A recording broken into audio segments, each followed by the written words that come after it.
আজকের ভিডিওতে আমরা শিখব কিছু গুরুত্বপূর্ণ ইংলিশ ওয়ার্ডস এবং তাদের বেঙ্গলি মিনিং। শুধু মিনিং নয়, কিভাবে সঠিকভাবে সেন্টেন্সে ইউজ করতে হয় সেটাও বুঝব। এই ওয়ার্ডগুলো স্পোকেন ইংলিশে খুব কমন এবং এগুলো জানলে ফ্লুয়েন্সি অটোমেটিক্যালি ইমপ্রুভ করবে। তাহলে দেরি না করে চলুন শুরু করা যাক। পারসেপশন। পারসেপশন মানে ধারণা, উপলব্ধি বা দৃষ্টিভঙ্গি। কোনো কিছু দেখার বা বোঝার যে পার্সোনাল বা সাবজেক্টিভ ভাবনা, সেটাই পারসেপশন। ফর এক্সাম্পল, তার জীবনের দৃষ্টিভঙ্গি আলাদা। His perception of life is different. His perception of life is different. এখানে আমরা দৃষ্টিভঙ্গি অর্থে পারসেপশনকে ব্যবহার করলাম। আর একটা উদাহরণ দেখা যাক। রাজনীতিতে জনসাধারণের ধারণা অনেক গুরুত্বপূর্ণ। Public perception matters A lot in politics.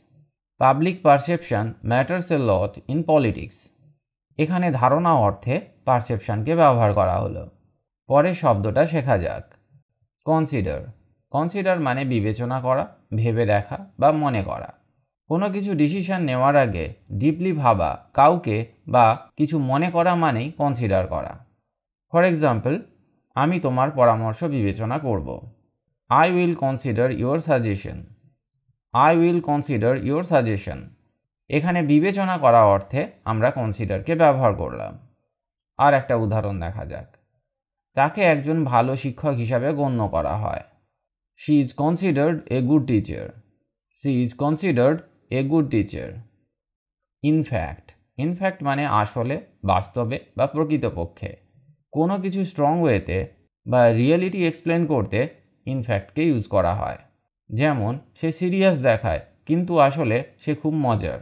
তো এর ইংরেজি হবে he looks serious but in fact he is very funny. He looks serious, but in fact, he is very funny. আর একটা উদাহরণ দেখা যাক। আসলে আমি এটা জানতাম না। In fact, I didn't know about it. In fact, I didn't know about it. Despite. Despite মানে সত্ত্বেও বা হলেও। কোনো কিছু বাধা থাকলেও কিছু ঘটে বা হয় বোঝাতে ডেসপাইটকে ইউজ করা হয়। ফর এক্সাম্পল, বৃষ্টির পরেও আমরা গেলাম। Despite the rain, we went out. Despite the rain, we went out. এখানে বৃষ্টি একটা বাধা, তা সত্ত্বেও আমরা গেলাম, সেটা বোঝাতে আমরা ডেসপাইটকে ব্যবহার করলাম। আর একটা উদাহরণ দেখা যাক। তার অসুস্থতা সত্ত্বেও সে পরীক্ষায় পাশ করেছে। She passed the exam despite her illness. She passed the exam despite her illness. এখানে অসুস্থতা একটা বাধা, কিন্তু তা সত্ত্বেও সে পরীক্ষাটায় পাশ করেছে। এইভাবে আমরা বাক্যে ডেসপাইটকে ব্যবহার করতে পারি। চলুন পরের শব্দটা শেখা যাক। Most of. মোস্ট অফ মানে অধিকাংশ বা বেশিরভাগ। কোনো কিছু অনেক বেশি সংখ্যায় বোঝাতে মোস্ট অফকে ইউজ করা হয়। যেমন, অধিকাংশ ছাত্র ক্রিকেট পছন্দ করে। Most of the students like cricket. Most of the students like cricket. আর একটা উদাহরণ দেখা যাক। আমি আমার অধিকাংশ সময় বই পড়তে ব্যয় করি। I spend most of my time reading books. I spend most of my time reading books. এখানে অধিকাংশ বা বেশিরভাগ সময় বোঝাতে মোস্ট অফকে ব্যবহার করা হয়েছে। such as. such as মানে যেমন বা উদাহরণস্বরূপ। যখন আমরা উদাহরণ দিতে চাই তখন such asকে ব্যবহার করি। ফর এক্সাম্পল, আমি ফল পছন্দ করি, যেমন আম, কলা এবং apple. I like fruits such as mangoes, bananas and apples. I like fruits such as mangoes, bananas and apples. আর একটা উদাহরণ দেখা যাক। কিছু প্রাণী, যেমন সিংহ ও বাঘ, বিপজ্জনক। Some animals such as lions and tigers are dangerous. Some animals such as lions and tigers are dangerous. Of course. Of course মানে নিশ্চিতভাবেই বা অবশ্যই। কোনো কিছু নিশ্চিত বা অবভিয়াস বোঝাতে অফ কোর্সকে ব্যবহার করা হয়। যেমন, অবশ্যই আমি তোমাকে সাহায্য করব। Of course I will help you. Of course I will help you. তুমি আসছো? অবশ্যই। Are you coming? Of course. Are you coming? Of course. Tolerate. Tolerate মানে সহ্য করা বা মেনে নেওয়া। কোনো কিছু কষ্ট হলেও মেনে নেওয়া বা সহ্য করা বোঝাতে টলারেটকে ইউজ করা হয়। যেমন, আমি দুর্ব্যবহার সহ্য করতে পারি না। I can't tolerate rude behavior. I can't tolerate rude behavior. আর একটা উদাহরণ দেখা যাক। সে ব্যথা ভালোভাবে সহ্য করে। She tolerates pain very well. She tolerates pain very well. Recently. Recently মানে সম্প্রতি বা কিছুদিন আগে। কোনো কিছু অল্প দিন আগে হয়েছে বোঝাতে রিসেন্টলিকে ইউজ করা হয়।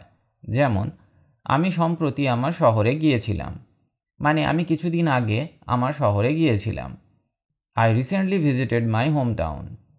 I recently visited my hometown. তুমি কি সম্প্রতি এই মুভিটি দেখেছো? Have you seen this movie recently? Have you seen this movie recently? Often. Often মানে প্রায়ই বা অনেক সময়। যখন কোনো কিছু রেগুলার বা ফ্রিকোয়েন্টলি হয় সেটা বোঝাতে অফেনকে ইউজ করা হয়। যেমন আমি প্রায়ই পার্কে যাই। I often go to the park. I often go to the park. সে প্রায়ই তার চাবি ভুলে যায় বা সে অনেক সময় তার চাবি ভুলে যায়। He often forgets his keys. He often forgets his keys. এই উদাহরণগুলিতে আমরা প্রায়ই বা অনেক সময় বোঝাতে অফেনকে ব্যবহার করলাম।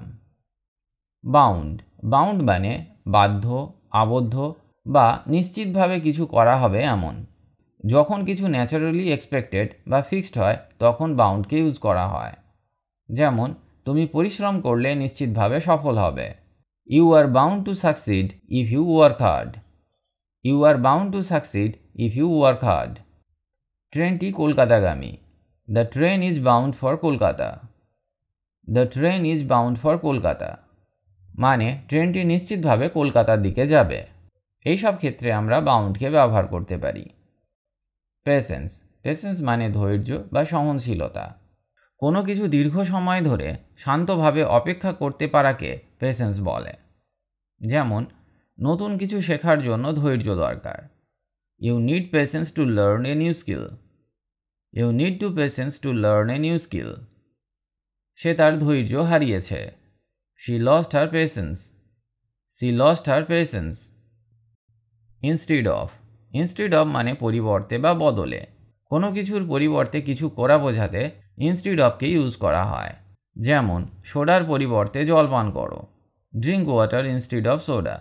Drink water instead of soda. সে ট্রেনের পরিবর্তে বাসে গেল। He went by bus instead of train. He went by bus instead of train. এখানে পরিবর্তে বা বদলে অর্থে আমরা ইনস্টিড অফকে ব্যবহার করলাম। পরের শব্দটা শেখা যাক। থিঙ্ক। থিঙ্ক মানে ভাবা বা চিন্তা করা। যখন আমরা কোনো কিছু নিয়ে মেন্টাল প্রসেস করি বা কিছু সিদ্ধান্ত নেওয়ার জন্য মনের মধ্যে অ্যানালাইজ করি তখন আমরা থিঙ্ককে ব্যবহার করতে পারি। যেমন আমি মনে করি তুমি ঠিক আছো। I think you are right. I think you are right. আমাকে এটা নিয়ে ভাবতে দাও। Let me think about it. Let me think about it. এই শব্দগুলো যদি স্পোকেন ইংলিশে সঠিকভাবে ইউজ করতে পারেন তাহলে আপনার ইংলিশ ফ্লুয়েন্সি অনেক ইমপ্রুভ হবে। কোনো শব্দ নিয়ে প্রশ্ন থাকলে আমাকে কমেন্ট করে জানান। চলুন পরের শব্দগুলি শেখা যাক। রিয়েলাইজ। রিয়েলাইজ মানে উপলব্ধি করা বা বুঝতে পারা। যখন কোনো কিছু ডিপলি বোঝা বা অনুভব করা হয় তখন রিয়েলাইজকে ইউজ করা হয়। যেমন আমি আমার ভুল বুঝতে পেরেছি। I realized my mistake. I've realized my mistake. সে বুঝতে পেরেছে যে সে ভুল ছিল। She realized that she was wrong. She realized that she was wrong. Expand. Expand মানে বিস্তৃত করা বা বাড়ানো। কোনো কিছু বড় করা বা উন্নত করার জন্য এক্সপ্যান্ডকে ব্যবহার করা হয়। যেমন কোম্পানিটি তার ব্যবসা বিস্তৃত করতে চায়, মানে কোম্পানি তার ব্যবসাকে বাড়াতে চায়। তো এর ইংরেজি হবে the company wants to expand it's business. The company wants to expand it's business. আমার ইতিহাস সম্পর্কে জ্ঞান বৃদ্ধি পেয়েছে। My knowledge about history has expanded. My knowledge about history has expanded. পরের শব্দটা শেখা যাক। অ্যাওয়ার। অ্যাওয়ার মানে সচেতন বা জানা থাকা। যখন কেউ কোনো বিষয় সম্পর্কে সচেতন বা জানে তখন অ্যাওয়ারকে ইউজ করা হয়। যেমন তুমি কি ঝুঁকির ব্যাপারে সচেতন আছো? Are you aware of the risk? Are you aware of the risk? সে তার দায়িত্ব সম্পর্কে সচেতন। He is aware of his responsibilities. He is aware of his responsibilities. Regret, regret মানে অনুশোচনা করা বা দুঃখ পাওয়া। কোনো কিছু ভুল বা খারাপ সিদ্ধান্তের জন্য দুঃখ প্রকাশ করতে রিগ্রেটকে ইউজ করা হয়। যেমন, আমি আমার সিদ্ধান্তের জন্য অনুশোচনা করছি। I regret my decision.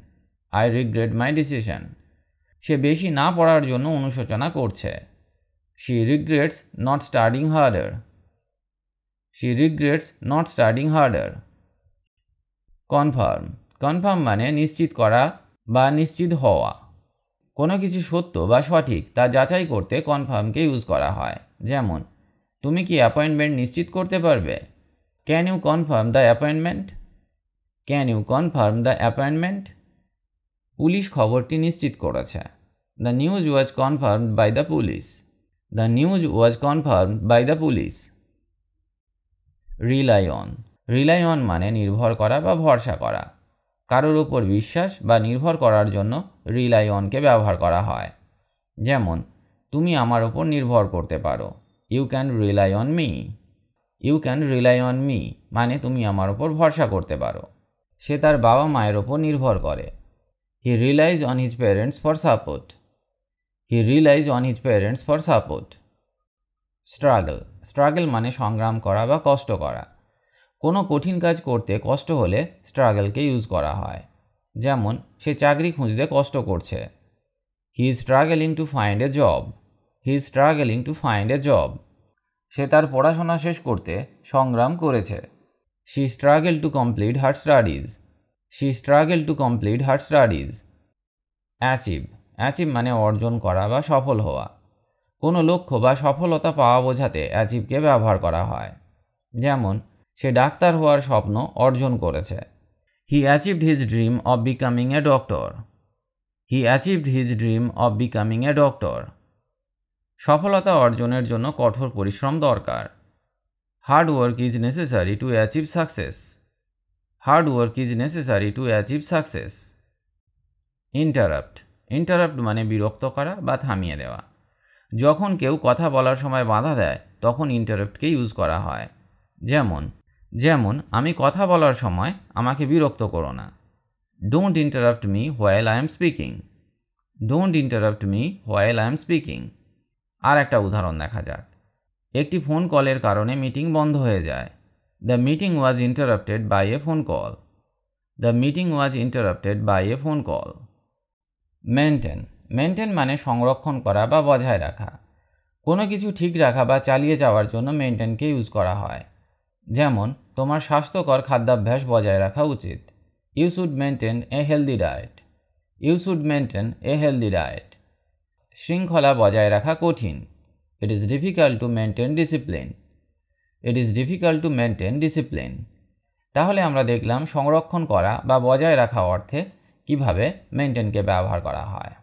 চলুন পরের শব্দটা শিখে নেওয়া যাক। রিফিউজ, রিফিউজ মানে অস্বীকার করা বা না বলা। কোনো কিছু গ্রহণ করতে না চাইলে রিফিউজকে ব্যবহার করা হয়। যেমন, সে তাকে সাহায্য করতে অস্বীকার করল। She refuse to help him. She refuse to help him. সে প্রশ্নের উত্তর দিতে অস্বীকার করল। He refuse to answer the question. He refuse to answer the question. Assume, assume মানে অনুমান করা বা ধরে নেওয়া। কোনো কিছু সত্য হতে পারে বলে ভাবলে অ্যাজিউমকে ব্যবহার করা হয়। যেমন, আমি ধরে নিয়েছিলাম সে বাসায় আছে। I assumed he was at home. I assumed he was at home. প্রমাণ ছাড়া কিছু ধরে নিও না। Don't assume things without proof. Don't assume things without proof. Convince, convince মানে রাজি করানো বা বোঝানো। কাউকে বিশ্বাস করানো বা রাজি করানোর জন্য কনভিন্সকে ব্যবহার করা হয়। যেমন, সে আমাকে ক্লাবে যোগ দিতে রাজি করিয়েছে। He convinced me to join the club. He convinced me to join the club. আমি তাকে বোঝানোর চেষ্টা করলাম কিন্তু সে শুনল না। I tried to convince him but he didn't listen.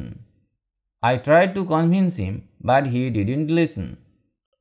Depend on, depend on মানে নির্ভর করা বা ভরসা করা। কোনো কিছু কারোর ওপর নির্ভর করলে ডিপেন্ড অনকে ইউজ করা হয়। যেমন, শিশুরা তাদের বাবা মায়ের ওপর নির্ভর করে। Children depend on their parents. Children depend on their parents. আমার সফলতা কঠোর পরিশ্রমের উপর নির্ভর করে। My success depends on hard work. My success depends on hard work. Pretend. Pretend মানে অভিনয় করা বা ভান করা। বাস্তবে সত্য না হলেও সত্যি বলে দেখাতে প্রিটেন্ডকে ইউজ করা হয়। যেমন সে অসুস্থ হওয়ার ভান করল। He pretended to be sick. He pretended to be sick. সে দেখায় যে সে পাত্তা দেয় না। She pretends that she doesn't care. She pretends that she doesn't care.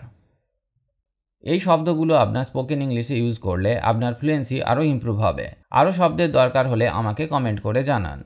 আজ আমরা প্রায় 30টি ইম্পর্টেন্ট ইংলিশ ওয়ার্ড এবং তাদের ব্যবহার শিখলাম। রেগুলার প্র্যাকটিস করলে এগুলো আপনার স্পোকেন ইংলিশে অনেক হেল্প করবে। এই ধরনের আরও ওয়ার্ড শিখতে চাইলে ভিডিওটি লাইক, শেয়ার এবং সাবস্ক্রাইব করতে ভুলবেন না। Thanks for watching. See you in the next video.